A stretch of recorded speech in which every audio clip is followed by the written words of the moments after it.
ஒரு நல்ல சாப்பாடு நம்ம எவ்வளோ குழப்பமான சுச்சுவேஷனில் இருந்தாலும் நமக்குள்ள ஒரு தெளிவை கொடுக்கும். அந்த மாதிரியான ஒரு சாப்பாடை தான் இன்றைக்கி நான் சாப்பிட்டேன். இது எங்கே சாப்பிட்டேன் அப்படின்றத நான் சொல்கிறேன். கண்டினியூஸாக என் கூட வந்து நீங்கள் ட்ராவல் பண்ணுங்கள்.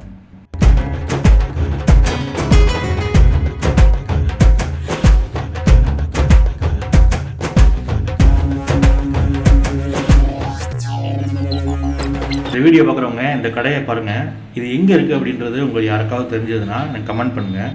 கரெக்டாக கண்டுபிடிக்கிறீங்களான்னு பார்ப்போம். நான் வந்து இன்றைக்கி கண்டென்ட் எடுக்கலாம் அப்படின்னு சொல்லிட்டு ஒரு முக்கியமான வெளியில் போயிருந்தேன். ஆக்சுவலாக ஒரு ஈவெண்ட்டுக்கு வந்து போகிற மாதிரி பிளான் பண்ணியிருந்தேன். போயிட்டு அட்டன் பண்ணிட்டேன் நான். பட் எனக்கு அங்கே இந்த வீடியோ எடுக்கவே எனக்கு விருப்பம் இல்லை. என்னன்னே தெரில, அந்த வீடியோ சரியாக ஆக்சுவலாக அங்கே நடந்த விஷயங்கள் சில விஷயங்கள் எனக்கு பிடிக்கல. அதனால் வந்து அதை நான் பதிவு பண்ணணும் அப்படின்னு விரும்பலை. சரிண்டு ஒரு குழப்பமான சுச்சுவேஷனில் சரி ஊருக்கு போகலாம் அப்படின்ட்டு கிளம்பிட்டு இருந்தேன். வரும்போது கொஞ்சம் பசிச்சது. சரி ஓகே சாப்பிட்லாம் அப்படின்னு சொல்லிட்டு இந்த கடைக்கு உள்ளே வந்தேன் நான். பீஃப் இருக்குதுன்னு சொன்னாங்க. சரி ஓகே ஒரு பீஃப் வாங்கிட்டு ஃப்ரைட் ரைஸ் வாங்கியிருந்தேன். ஏன்னா எனக்கு மத்தியான நேரத்தில் ரைஸ் தான் சாப்பிட பிடிக்கும். இங்கே சாப்பாடும் இல்லை. ஸோ ரைஸ் வந்து ஆர்டர் பண்ணி சாப்பிட்லான்னு சாப்பிட்டேன். அந்த பீஃபோட டேஸ்ட்டு அட்டகாசமாக இருந்தது. ஆக்சுவலாக நான் வந்து எப்போல்லாம் வந்து ரொம்ப டயர்டாக ஃபீல் பண்ணுறேன், ஒரு மாதிரி எனர்ஜி இல்லாமல் இருக்கேன் அப்படின்னா கண்டிப்பாக நான் அப்போ பீஃப் சாப்பிடுவேன். அந்த மாதிரி நான் ஆர்டர் பண்ணும்போது மோஸ்ட்லி சென்னையில் வந்து நிறைய இடத்துல பீஃப் கிடைக்கும். ஆனால் பெரும்பாலான இடங்களில் வந்து அவ்வளோ சூப்பராக இருக்கும்னு சொல்லிட முடியாது. ஆனால் இங்கே வந்து நான் ஃபஸ்ட்டு ஆர்டர் பண்ணிவிட்டு ஒரு பீஸ் எடுத்து சாப்பிட்டு பார்த்தேன். சூப்பராக இருந்தது. சரி ஓகே இதை வந்து ஃப்ரை பண்ண சொல்லிடுவோம் அப்படின்னு சொல்லிட்டு அதை ஆனியன்லாம் போட்டு ஃப்ரை பண்ணி கொடுங்கண்ணா அப்படின்னு சொல்லிட்டு இது பண்ணி வாங்கிட்டேன் நான். செம்மையாக இருந்தது.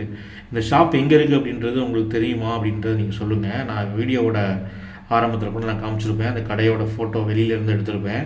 இது எந்த ஊரில் எந்த இடத்துல இருக்குன்றதை மட்டும் உங்களுக்கு முடிஞ்சால் ஃபைண்ட் அவுட் பண்ணி சொல்லுங்கள். ஆக்சுவலாக இன்றைக்கி வந்து நான் வீடியோ எடுத்திருந்தேன். பட் அங்கே வந்து என்ன சொல்கிறது, நம்ம சொல்லி ஒரு இடத்துக்கு கூப்பிட்டாங்க. பட் அங்கே நடந்தது வேறு விஷயமா இருந்தது. ஸோ அதனால் ஃபேக்கான ஒரு விஷயத்தை உங்கள்கிட்ட காமிக்க வேணாம் அப்படின்றதுனால நான் பப்ளிஷ் பண்ணல சேனலில். ஸோ அதை நான் எடிட் பண்ண போகிறதும் கிடையாது. அப்படின்னா விட்டுற போகிறேன் நான். இன்னொரு விஷயம், நான் வரும்போது ட்ராவலில் வரும்போது பஸ்ஸில் வந்து நான் யோசிச்சுட்டே வந்தேன். இது வரைக்கும் ஒரு 38 சப்ஸ்கிரைபர் வந்து நமக்கு வந்திருக்காங்க. பட் வீடியோவும் நல்லா போயிட்டுருக்கு. ஸ்டார்டிங் ஸ்டேஜில் பிகினிங் ஸ்டேஜில் ஒரு யூடியூப் சேனல் எப்படி போகுமோ அதை விட கொஞ்சம் நல்லாவே போயிட்டுருக்கு. பட் ஒரு தேங்க்ஸ் சொல்லிடலாம் அப்படின்றதுக்காக தான் இந்த வீடியோ நான் மேக் பண்ணேன். ஆக்சுவலாக இப்போ ட்ராவலிங் வந்து ஒரு 10 நாளாக இல்லாமல் இருந்தது. இனிமேல் வந்து ஒரு 1 வீக்கில் ட்ராவலிங் வந்து கொஞ்சம் நிறையா பண்ணலான்ற பிளானிங் இருக்குது எனக்கு. ஸோ இனிமேல் வரக்கூடிய வீடியோக்கும் உங்களோட சப்போர்ட் எனக்கு கொடுங்க.